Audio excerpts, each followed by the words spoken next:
to my film and TV channel. Hope you're all staying safe and well. We've got a film I was optimistic about. I'd seen some reasonable reviews on it, so I was looking forward to it. It's a survival horror film called Dangerous Animals.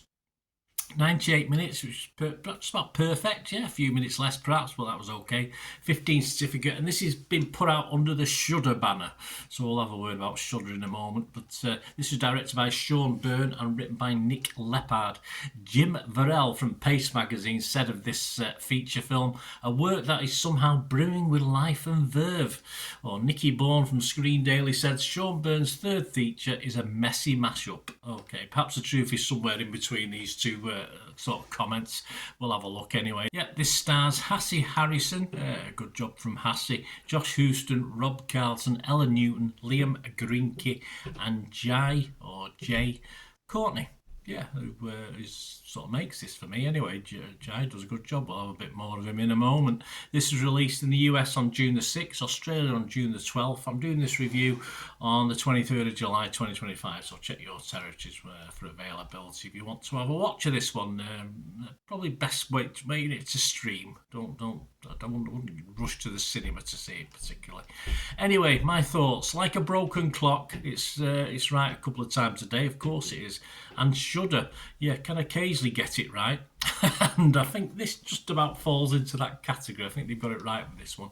It's like a Wolf Creek set on a fishing boat. Yes, this could have perhaps been better. But on a budget, we can't complain, I suppose, about 90 minutes plus entertainment. At least a character or two I cared enough about. There's a lot of films I watch, and I just watched another one recently that I just didn't care about the characters. If you don't care about the characters, you can't invest, you can't really appreciate or stick up from when there's a bit of jeopardy around them. And there's certainly one or two characters I cared about enough to invest in this one.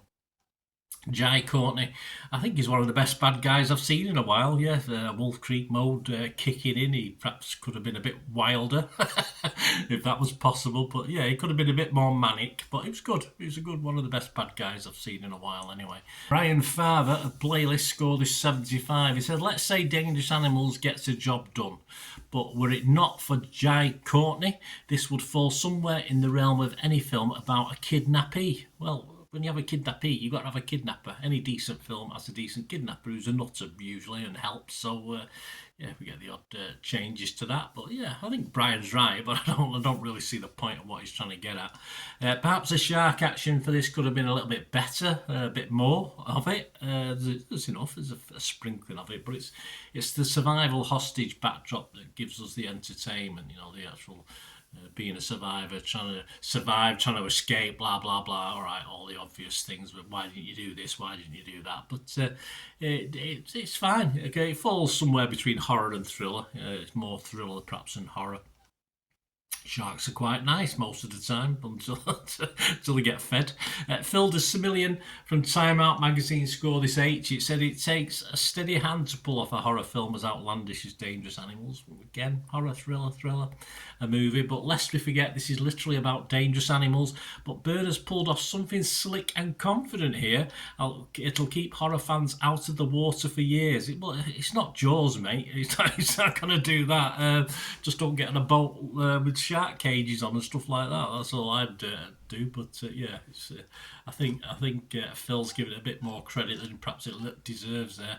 It wasn't all likes. Yeah, Nicky Bourne from Screen Daily only scored it 40. He said Sean Byrne's third feature is a messy mashup of creature feature and serial killer movie whose psychological posturing and gory effects can't hide the fact that it's propped up by tired horror tropes.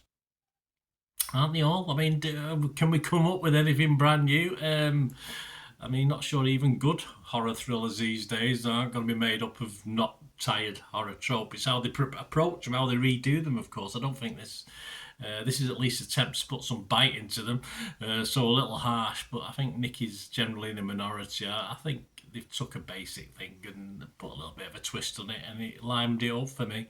But Nicky was right, because he's the guy I mentioned earlier on who wasn't overly impressed when he called this a messy mashup. It is a messy mashup, but sometimes that isn't always a bad thing, and it is, in this case, it's a pretty good thing, so it works for me.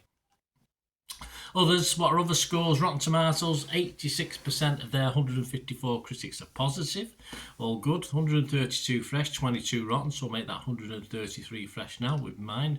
The website's consensus, stuffed to the gills with memorable shocks and a thrillingly unhinged heel turn by Jai Courtney. Dangerous Animals would be irresistible chum for horror aficionados. Yeah, I don't disagree. Metacritic 65 out of 100, 24 critics, 16 were positive, 8 were mixed. There was no negatives, and I make that 17 positive. I'm positive on it. Rotten Tomatoes audience 3.9 out of 5. Metacritic users 6.7 out of 10. Internet Movie Database, yeah, 6.6 out of 10. So all good. I say there's a few people who didn't like it, but generally I think if you don't go in expecting too much, you just want to be entertained. I think this just about ticks the boxes. 5,500 reviews there on Internet Movie Database, so it's not a low figure. And for me, yeah, a watchable Shudder. The broken clock is right again. This is one of the 2 times it's right a day, and Shudder have more or less done it with this one. I'm not going to be over the top on it, but it's certainly a watchable survival horror thriller. I'll give it a 6 out of 10 just for the 2 main character actors in this did a good job holding it all together as well. So silly at times as you'd expect from anything like this, so a lot of plot holes, just don't think too much about it. You should enjoy it. Let me know what you think, guys. Great to have your views. Please, if you do enjoy the content or you want to contact me through my social medias or YouTube, there are ways of supporting this channel. If you can, guys, that'd be wonderful. Also my football channel as well if you're interested in that. And to find out how to do so, just keep watching and listening. Hi again, hope you enjoyed the feature, guys. Thanks for watching. Please, if you did enjoy the content, please give us a thumbs up, and if you've not already done so, press that subscribe button. If you're not already subscribed, that'd be wonderful. It's free to subscribe, absolutely free. Also, check out my social media links if you want to follow me on TikTok, Instagram, X, Facebook. They'll all be in the description below. And my special thanks to supporters of the channel, yes, Piat6505, who have an eBay shop selling film and TV memorabilia, including posters, books, magazines. There'll be a link again in the comments section. And if you're into your football, don't forget my football stuff on Manchester City for general football fans, but mainly City fans, of course. Or if you know someone who might enjoy that, give them a kick in my direction. I'll be very, very grateful. And as ever, guys, comments on this feature is wonderful. Anything to do with film and TV is always very, very welcome. It's great to talk film and TV. I thank you guys for your support. Stay safe, everyone.